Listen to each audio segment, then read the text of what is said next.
Thank you, Karen.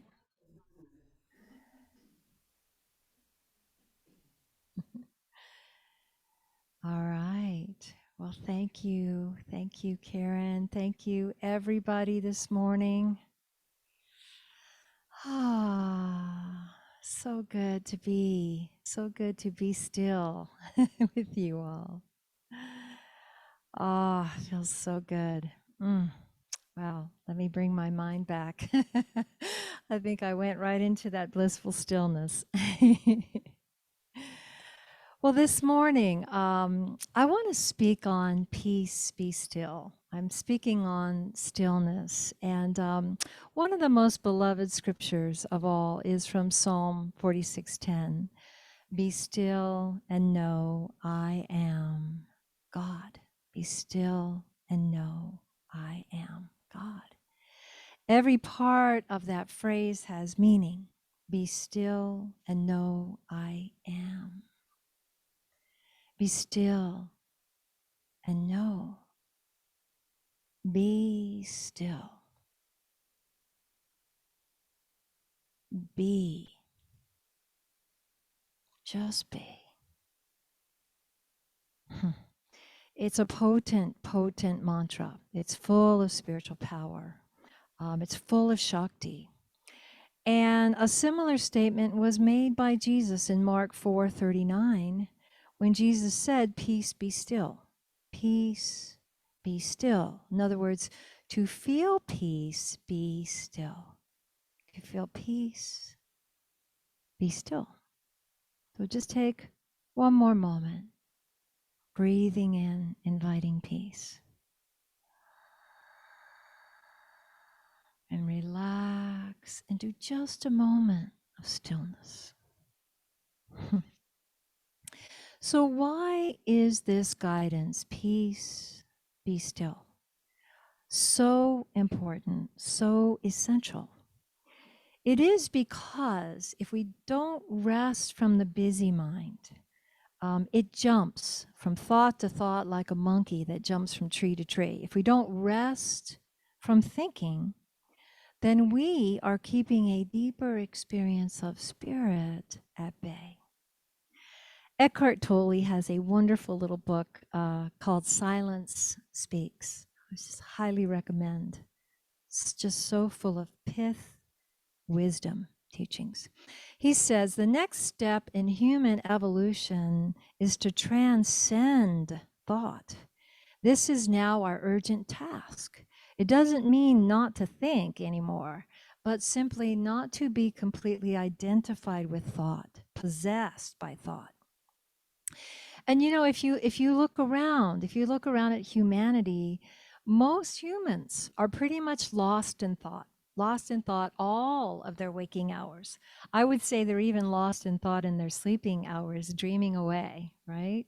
Except for that precious time of deep sleep where there's no thought and we merge back into the stillness.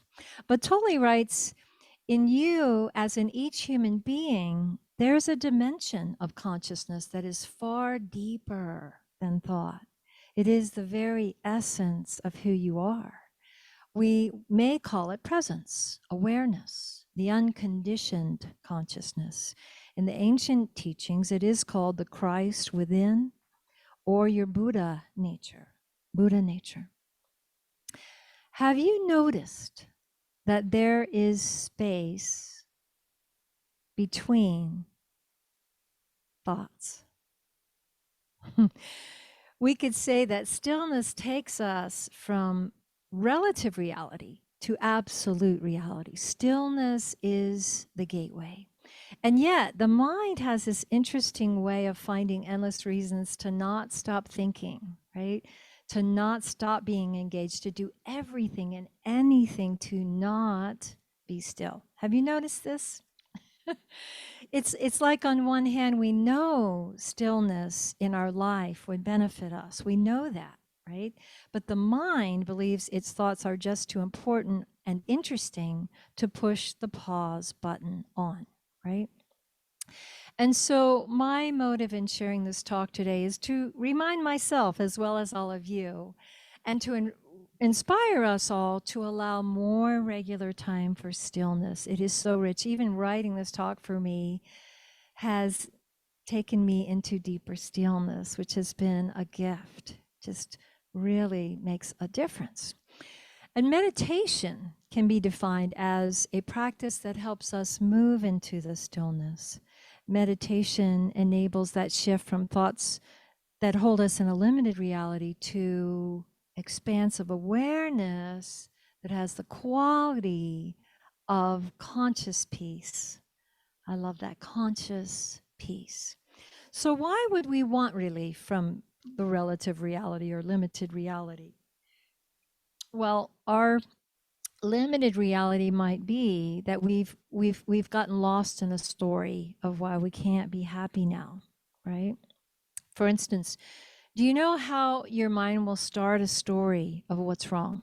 And it'll stay with you all day.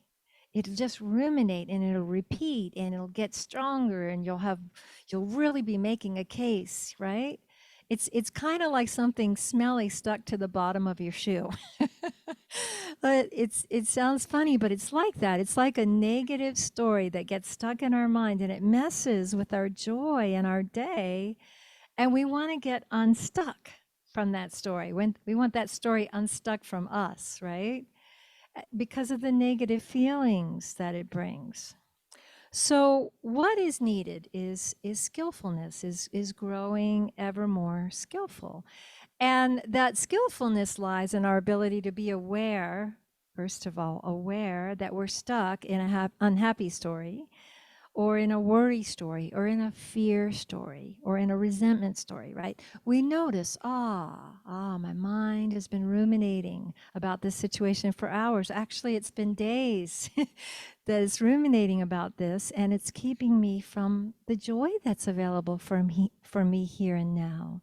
So now I'm going to take some breaths, which brings me into the present moment, and turn the mind away from the story and all the feelings of unhappiness. And it's kind of like leading a horse away from a train that's going by that's blaring its horn, and the horse is all upset, and leading the horse to this lovely green grassy meadow with lots of clover, right? I know you've heard of the phenomena of amygdala hijack, where that's where the part of our brain that has a job of looking out for us, looking out for what's dangerous and keeping us safe, gets stuck on overdrive. And it gets stuck in the worry mode, or it's stuck thinking about a person or a situation that we feel is dangerous to us, that's threatening us in some way. And that, being stuck in that amygdala hijack, that affects our nervous system. It affects our adrenal system. It really stresses out our nervous system, our whole body and mind. So we take that amygdala on overdrive, we take the reins of that horse of our mind, and we lead it to peaceful green pastures where that upset energy can be released and we can have peace, we can have rest and joy again. And so meditation, I sometimes just like to call it moments of stillness, because sometimes you say the word meditation and immediately people go, that's not for me. I tried it. I can't do it, right? So we can just call it moments of stillness, or a moment of stillness. That enables us to transform our suffering, and it helps the mind get unstuck from that agitated mode, okay? One of the simple practices I like to teach in my retreats is I have people pair up in twos, and I have them tell each other a story of what's been most challenging in their life in recently. And you notice as soon as they pair up and they start sharing their story with their partner, you can kind of feel the tension in the room rise, right? Because they're in their story, right? And the amygdala kicks in, and all those feelings that go with that kick in. That agitated state starts to arise because we tell the story and it's real again. We're back in the story. But after they share for about 5 minutes, I have them pause and breathe and just tune into the feeling of awareness again, right? And tangibly feel the spaciousness that's here, that the story and the feelings exist in. The spaciousness is just holding the content and allowing the content of whatever the story is, whatever the feelings are. And, you know, if we've been in a field where we've been meditating together, like we do in retreats, it gets easier and easier to just kind of drop back in to that peaceful field of awareness, right? So then in the next part of the exercise, I have them go a little deeper and share with each other the feelings underneath the story. And often just by identifying and naming the feelings, they start to be released. It's like we've been identified with them, but when we notice them from awareness, they self-liberate, there's fear. Oh, we allow that. We allow that to just be held. Oh, there's worry. We allow that just to be held. So we pause and we rest back into spacious, loving awareness. And this feeling of allowing arises. And you could call this allowing presence, you could call that the I am. The I am is free. It's like a loving witness that has no problem. And when we rest in that, we are free. We have no problem, right? So this is the skillfulness that we can use when the mind feels like a runaway horse. I used to train horses as a teenager. I worked at a stables in Florida, and I've been on a few runaway horses, and it's kind of terrifying. You don't know where you're going to land. You don't know how it's going to end, but you feel like it's not going to end well. Are you going to be knocked off by a tree limb or thrown into a fence? It's not going to go well.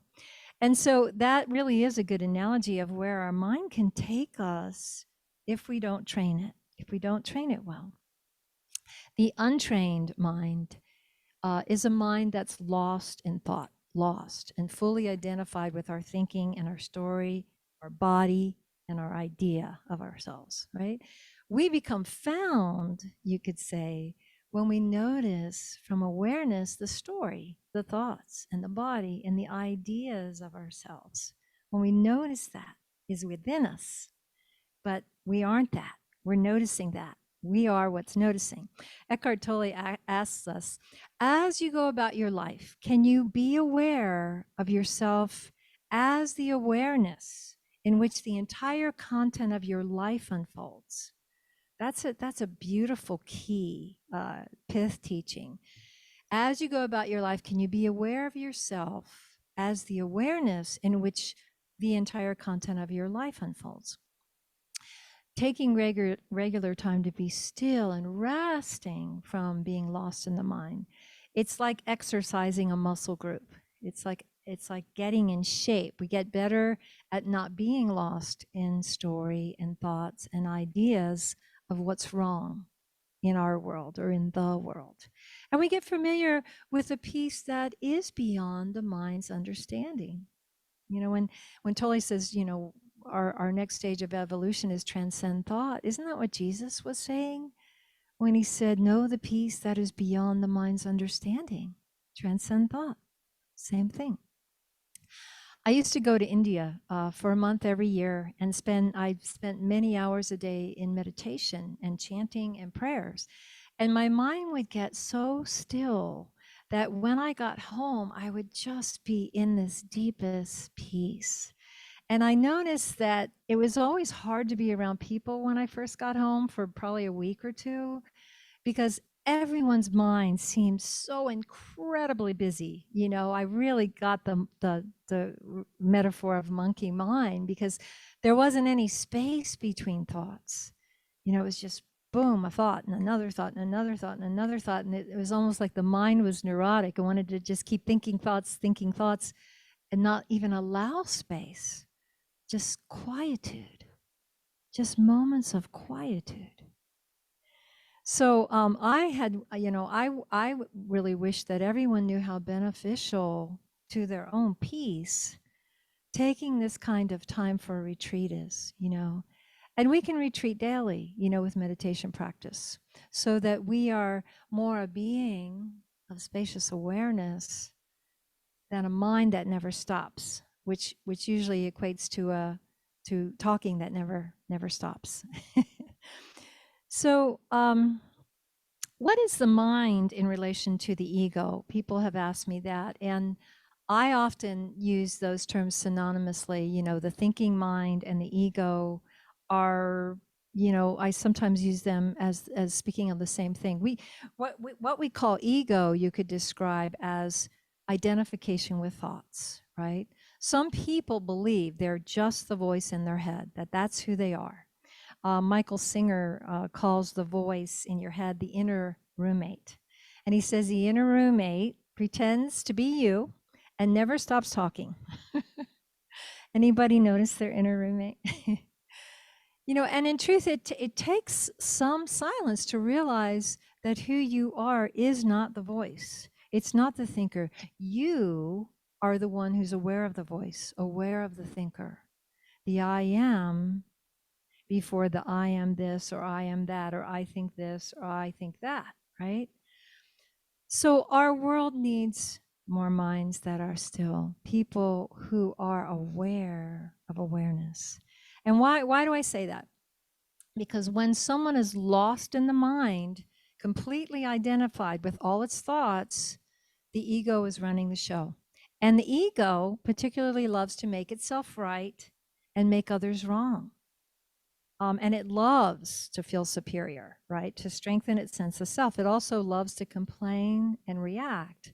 Those are some of its favorite mind patterns. Tolle describes this like this. He says, the ego needs to be in conflict with something or someone. And that explains why you are looking for peace and joy and love, but cannot tolerate them for very long. You say you want happiness, but are addicted to your unhappiness.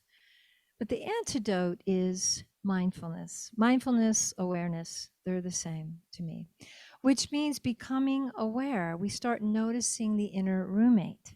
We notice it and we stop letting it run the show.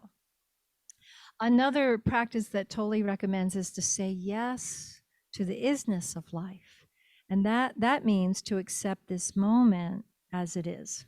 Because so much of our mental suffering comes from arguing with what is, right? We resist it. We don't want what is to be, right? I have to laugh at how I still do this. But I catch myself. This last week I was on one of my nature walking meditations, and my mind was just going on and on about a story of how, oh, I'm doing too much and I'm working too hard and I'm not having enough time and I'm feeling out of balance. And my mind was in this rebellious mode for over half the walk. And because of all that mind activity, I was not taking in the present moment and all the ways that being present in nature heals me. But I caught myself. And it wasn't until about 30 minutes into the walk that I saw, oh my gosh, this story. I'm missing the trees, I'm missing the birds, I'm missing the sunlight on the water and the smell of the air from the fresh rain. But that's okay. I mean, we are all a work in progress, and we have to just go, oh, okay, that's okay. I've been lost in that story for 30 minutes. But now, now I'm going to be present with what is. And, to be fair, sometimes we do need to process. We need to tell the story of whatever we're going through so we can get in touch with our feelings, so that we can release our feelings and get to the core of it. That's what self-reflection is all about. But what's important to notice is that when it's not really a process, when we're no longer really processing it to release it, we're actually ruminating it, right? We're just stuck. We're stuck in a mode, in a rut there. So we notice when we're wearing ourselves out with a story, and we just gently take the reins and say, okay, mind, I hear you. I hear you, and I hear every word that you've said, and I care. And now we're going to breathe,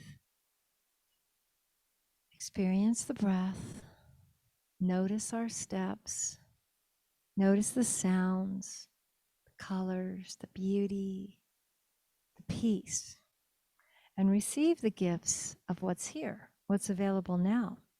Is there anything wrong with this moment now? That's a really good question to ask, to bring your mind back. And you might say, yeah, but how can I rest in peace in this moment when this terrible thing just happened or is happening in my life? This really difficult thing is happening in my life. And I understand that because we all have that. We all deal with challenges, mostly in silence. A lot of times we don't share with anybody what we're going through. But Tolle addresses this in this one quote. He says, throughout history, there have been women and men who, in the face of great loss and illness, even imprisonment or impending death, accepted the seemingly unacceptable and thus found the peace that passeth all understanding. And so that's a deep teaching. It's about letting go of my will, right? That wants it to be some other way and finding peace with what is, because this is what is right now. It is what it is right now. So we can calm the mind story of what's wrong and accept this moment as it is.